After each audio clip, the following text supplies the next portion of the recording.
Everyday Juggler, your source for juggling highlights, interviews, tutorials, and reviews. And now your host, Sean Livingston. What's up, everybody? Thanks for tuning in to this edition of Everyday Juggler Profiles. Today we get to hang out with Lucas Adverse. Lucas is from Brazil, and he was recently rated number 17 in the top 40 jugglers. And Adverse, I was wondering if you could tell us a little bit more about yourself, exactly where you're from in Brazil, how long you've been juggling, and what you're most excited about when it comes to juggling right now. Okay, so thanks so much for inviting me. I really appreciate this. I've been juggling for 3 years, a little bit more than 3 years. I'm from Brazil. I'm living in Canada, so although I'm from Brazil, I've spent like past 6 years of my life in Canada. I'm taking business in Victoria, and what I'm most excited about juggling right now is clubs.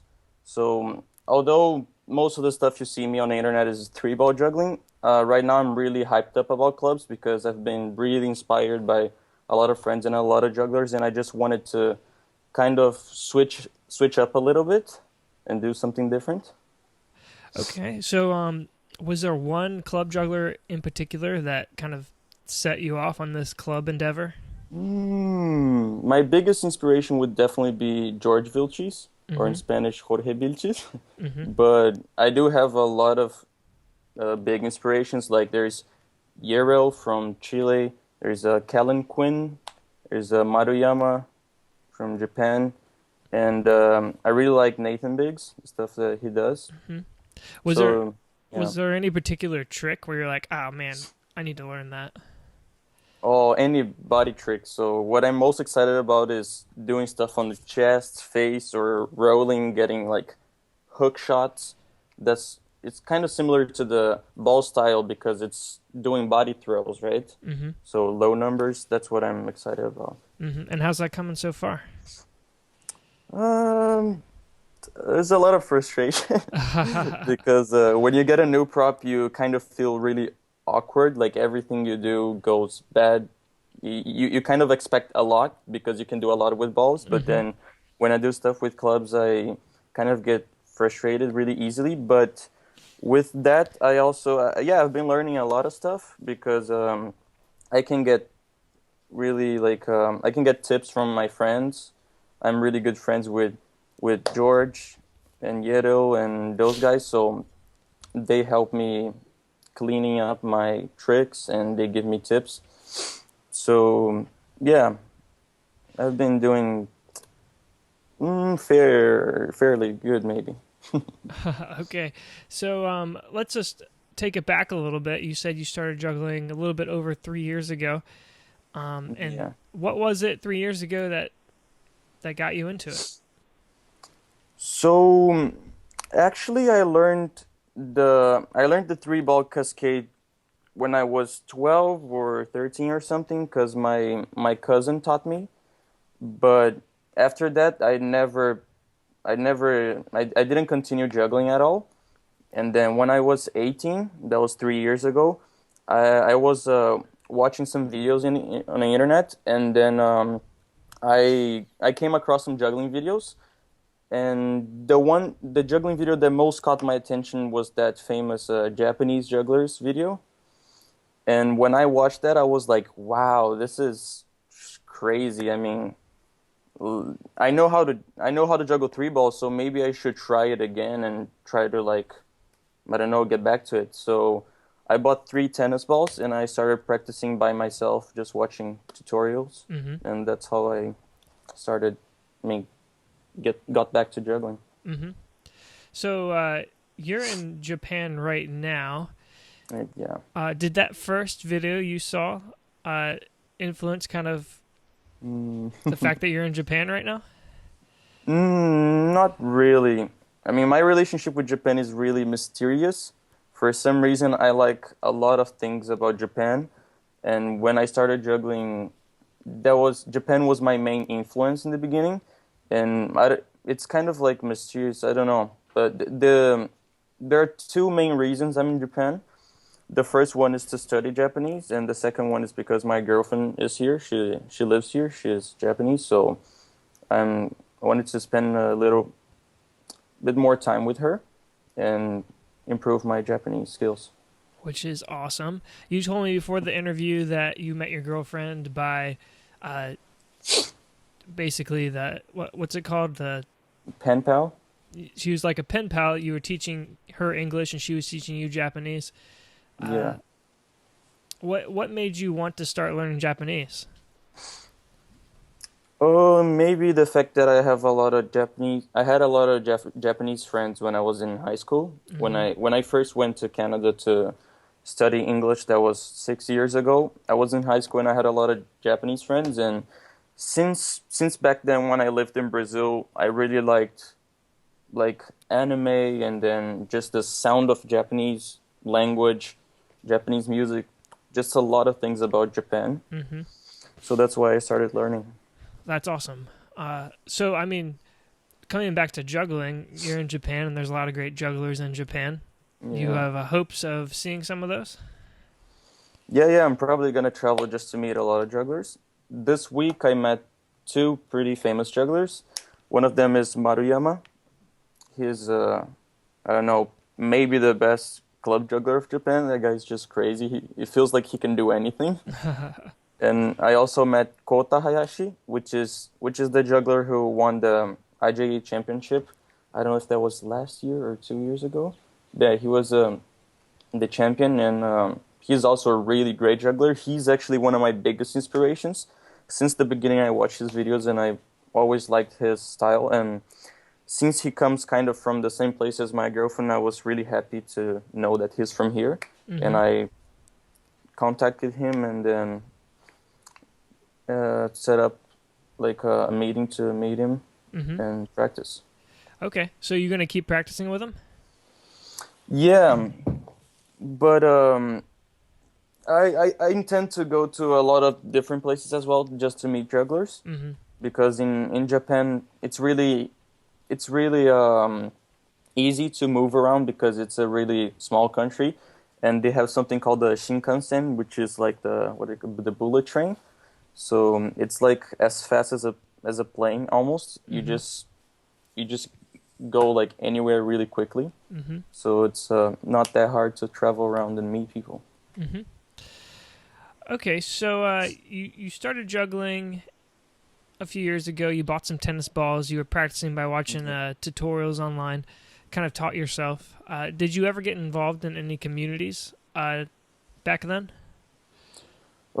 I started getting involved in the community of juggling on my 5th or maybe 6th month of practicing by myself, and that was because one day I was with a friend.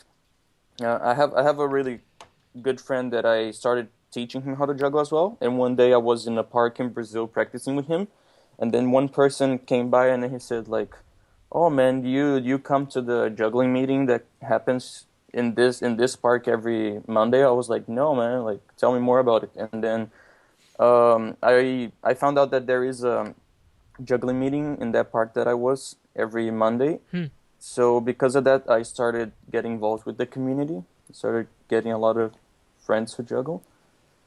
And about the internet community, that was only about 1 year after I started juggling by myself with videos. So I put up my first video after 1 year of juggling, and after that, I got some people contacted me, and then I contacted some people, and that's how I started to get friends on the internet for juggle.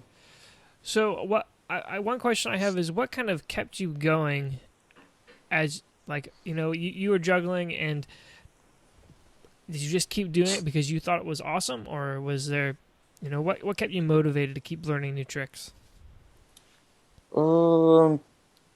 First that would be the videos. I've always really loved watching juggling videos. I really like to see the creativity of people. I think it's really interesting.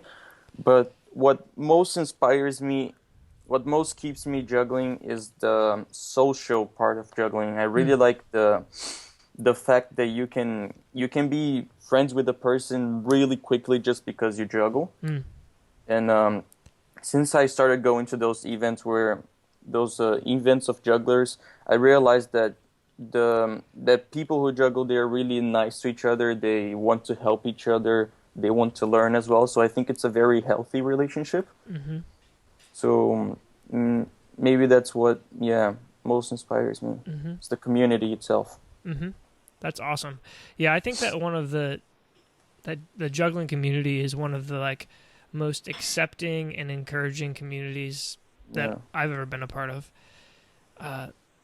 It's everybody gets excited about what you're doing, no matter like how good you are, or, where you're at. They're just excited that you're there with them, working towards something. And I don't Yeah, know, exactly. I really appreciate that too. So the community is what's really kept you in it. But have you performed at all? Yeah, so I have performed thrice only in my life, but I don't really like performing that much. I don't know, I don't have a lot of experience and I get really nervous. So maybe I have to get more used to that. But the main reason I performed these three times is because of my friends, because they kept encouraging me and they kept asking me to do that. So every time because I'm friends with a lot of people who organize juggling events. Mm.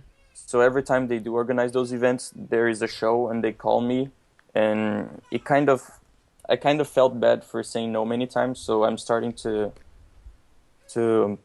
perform right now, but I don't have any good routine yet. I've only made one routine in my life, yeah, routine, and I don't think it's that good. I'm not quite satisfied with it, but yeah, there's a lot more to learn.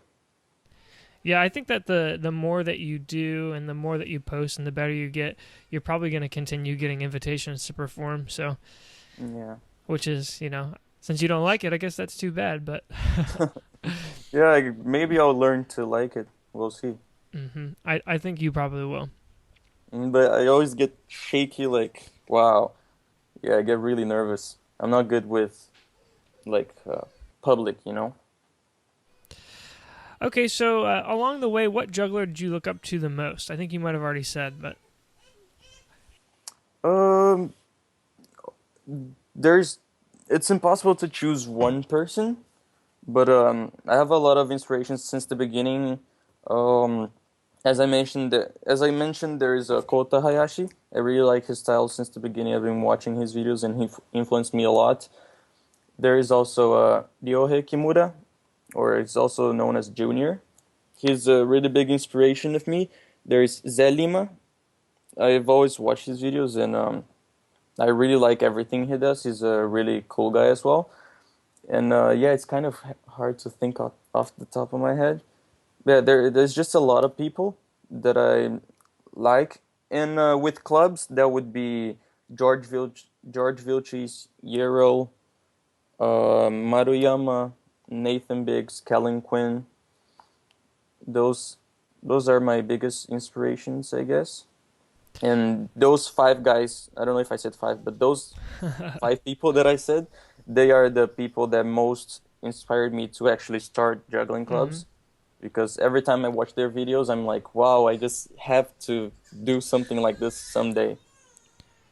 I'm sure after my interview with Zalima, he was talking about how he was inspired to juggle because of the people on YouTube, and I said, well, I think you're doing the same thing now, and he seemed kind of timid to believe that. So I'm sure he'll be delighted to hear that. Yeah, yeah, he's a good friend of me. Yes. That's awesome. Hold on one second. I need to get my baby. Yeah, sure. So, how have you seen juggling kind of change your life? Yeah, that's a good question. Well, juggling, juggling made me, juggling kind of changed my perception of art. Right now, I feel like I appreciate more art than before. So whenever I see anything related to art, I feel like, wow, I can clearly see creativity better. And also with that, my group of friends changed a lot. So right now, I talk to a lot of different people, and I have a lot of friends who are jugglers, and they keep me motivated and happy. But What else? Yeah, it's a hard question. I'm not sure how to answer. I mean, those are both great answers. Helping you appreciate art more and just having the community around you. Yeah. I think that's great. Have you seen it affect other people's lives likewise? Mm, maybe not clearly, but I'm sure most jugglers they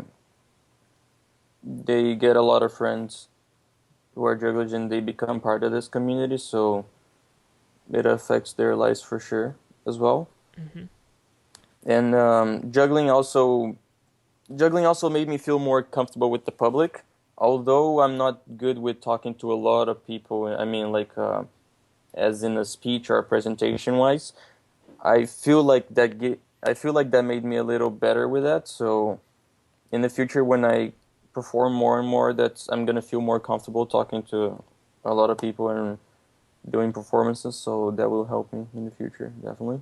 Mm-hmm. That's great.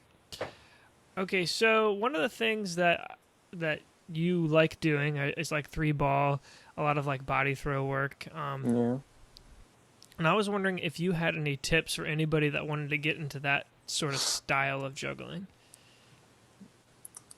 Hmm. I think the best tip is talking to people who know how to do that because there are a lot of tricks like the neck throw or the throw behind the neck. There are a lot of tricks that took me a long time to learn, and then in the last week when I was almost starting to learn, I mean when I was like learning the trick, I realized, wow, if I did this movement a little bit different like that, I could have learned this much faster. And Mm. I kind of wasted time because I didn't think of this. So there are a lot of tips that you can give to people that will kind of like click in their head and they will realize that they should do this way and not that way. Mm-hmm. So I think talking to people who know how to do them is the number one best way to learn. And also just watching videos and try to see how different people do it in different ways because there are different ways of doing the same thing. So you can kind of try it in different ways and see how it fits you best. Mm-hmm. So you would say it sounds like what you're saying that watch videos and learn as much as you can, but Mm. don't hole yourself up in the room by yourself completely because if you go do it with some people that know what they're talking about, it could be really helpful. Yeah, yeah, but I'm talking about the beginning of juggling. So it's when you have no idea how to do a back cross or a neck throw, for example. I'm not saying you should build your style 100% on copying people. That's not what I mean. Okay. I mean because when you're in the beginning, you absolutely, I mean, you have to start somewhere, right? And that's kind of doing what people do. Mm-hmm. So I think in the beginning, the best way to kind of learn these things is seeing how people do and trying it yourself. Mm-hmm. That's great. Okay, so a couple or a few quick fire questions. What's your favorite trick or pattern to do? Oh, I can't choose. Oh, I'm really bad with choosing those things. It's just too many things to pick one. It just depends on where you are, right? What you're working Yeah, I on. guess I guess I like body throws in general. Anything to do with body throwing is what I like. Mm-hmm. Yeah. All right. What about to watch? Watch. Yeah, I have many tricks that I think look good, but I can't choose one. For example, I really like those 753 weights. Yeah, 7-5-3-1. Those tricks, they call them towers, I think, Mm-hmm. in some languages where you see the balls going like. Mm-hmm. I think they look really good. And I like watching numbers more than juggling numbers because I do really bad with numbers. But yeah, I also really like watching body throws and just creativity Mm-hmm. generally. Your favorite prop to use LB balls. and your favorite brand of balls. LB Norwicks. Got them right here. I really like Norwicks. I think they have a really good weight Mm-hmm. because they're probably the lightest balls you can find in the market. They are even lighter than normal Russian balls, and I really like that because that doesn't make me tired. and I kind of feel, I don't know why, but I feel like I'm faster when I'm juggling Norwicks. I feel like I have more speed and more accuracy. I don't know if it's just in my head. Well, that's great. Okay, and do you ever listen to music while you're practicing? Yeah, I do. And what do you listen to?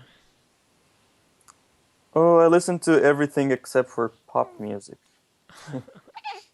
But to practice, I really like listening to dubstep, glitch hop, drum and bass, Mm-hmm. rap, hip hop, reggae, things like that. Mm-hmm. Something with a strong beat. Yeah, it depends on my mood. Mm-hmm. Okay, and how about a practice tip for everybody? A practice tip. Um, I think a good tip is knowing how long you should practice a certain trick, because I have like gotten one trick and spent a long time with this trick, and I never succeeded even though it was a long time. And so I think spending too much time with the trick is bad. Mm-hmm. But I have a big problem where this is mostly with clubs right now. Actually, with everything, I have a big problem where I start to practice a trick, but then when I'm practicing, I see something different, and then whoa, I deviate and go to another trick, and then I practice another trick. So I never get to focus on one trick, and Mm-hmm. in the end, I learn nothing. I just learn a Mm-hmm. little bit of everything. So I think that's not good as well. Mm-hmm. So I think not practicing enough is bad, and practicing too much is also bad. So I think finding your balance is a good tip Mm-hmm. for tricks. And having discipline to focus. Yes, Yeah, I have a lot of trouble with that as well. gotta gauge it right. I'll be like, Rachel's name, my wife, and I'll be like, Rachel, today this is what I'm gonna focus on. And then like the next day I'll be like, hey, look what I learned, and it'll be like something else Yeah, completely different. yeah, I know exactly what you mean. Yeah, right now with clubs, I'm totally like that because I start to learn something and then I get really frustrated because oh it's too hard and then oh wait and then I get this trick that trick and then I learn everything on one side and then it gets all messy. Yeah, right. Shit. Yeah. uh, so how much do you practice in a week, and how do you make time to do that? So right now I have a lot of time. So I've been practicing a lot, like maybe 3 hours a day Oh wow. or 2 hours a day. I don't know because I do have a lot of time right now because I'm only going to school, but that's a Japanese language school Mm-hmm. and meeting friends, so I'm not really that busy. But when I'm in university and I also have like a job or something like that, and I get really busy, I don't really practice that much. Mm-hmm. Like in my first year of juggling, the reason why I started really fast was because I was juggling a lot. I was juggling like that crazy. But then in the second and third year, I wasn't juggling that much. So because I got a girlfriend and then I got a job, so I was juggling maybe 1 hour a week, like rarely. So yeah, it's kind of hard. It depends on how my life is, like how much I juggle per week. Mm-hmm. In those times where you're busier, does it just get pushed to the wayside, or do you make it a priority to fit in like an hour a day or something like that? No, I was just juggling when I could, but not trying to push myself. I was just yeah having fun. Mm-hmm. Right now, I'm kind of pushing myself more because of the clubs. Because I've been really hyped up about juggling clubs and I really want to learn. Mm-hmm. So I've been pushing myself more than ever, maybe. Mm-hmm. But when I get back to university in September, my time will not, I'm not going to have that much time. So that will change definitely. Mm-hmm. Okay, your the favorite conference or favorite festival that you've been to so far in your life? Favorite festival? I think that was, the thing is that I've only been to 3 juggling festivals in my life. That's okay. Yeah, it's not that much, but My favorite one was a convention that happened in Brazil. It was called it's like the first juggling convention of Florianopolis, which is the name of the city. And I really liked it because it was the first time I got to actually stay in a place for a long time and sleep there and then wake up and juggle and talk to people all day long, and it was just a lot of exposure. So maybe that's the reason it was my favorite convention slash festival. That's great. You answered the second question, which is why it was your favorite, all in one. So Nice. way to go on that. Okay, so if people wanted to find you, or if they wanted to meet you, either way, how would they go about doing that? So on the internet, I have 3 social medias where I post my stuff, and 3 social medias, and I have 2 types of videos. So the first type of my videos, they are on YouTube, and these are my serious videos. So these are the videos that I edit, cut, put music, and actually try to make something serious. And that's only on YouTube. Oh, it's actually on YouTube and juggling.tv. So those are the same videos. And the other types of videos that I make, they are quick videos. They're just showing what I've found recently, what I've been doing. So those ones I post really often compared to YouTube videos, and those can be found on Instagram and Facebook. To find me on YouTube, you just write my name, Lucas Adverse. To find me on Instagram, it's the same, Lucas Adverse together.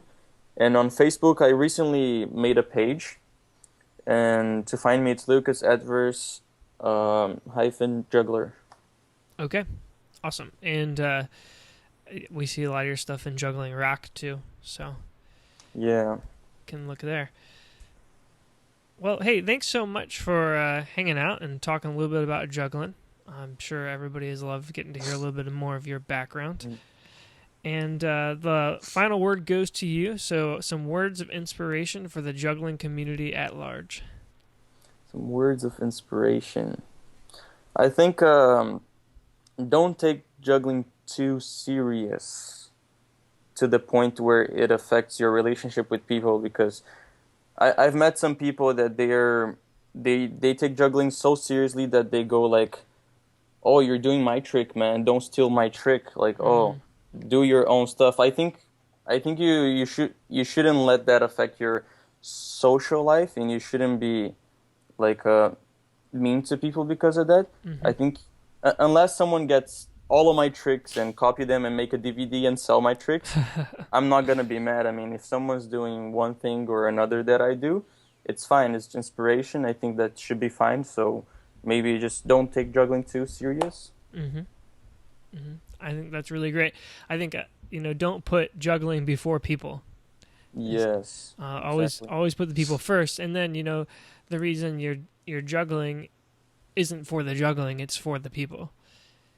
So if somebody does your trick, it's that's good. You want that to happen. Yeah, it depends how it's done, right? Right. Yeah. Yeah, as long as they're not selling all of my tricks in a DVD, I'm gonna be happy to inspire someone. Right. Right. I mean, and that's the reality is that's really how we learn, is by watching other people. So that's, if you get upset about people copying your tricks, then you might be in the wrong hobby. Yeah. All right. Well, thank you so much for those words of advice. And everybody else, thanks for tuning in to this interview with Lucas Adverse. Super fun interview. Make sure you check out some other ones on my channel and weekly highlight reels. All right. Until next time, keep on juggling. Thanks for watching. If you like what you saw, be sure to support the channel. Leave a comment, like, share, and subscribe.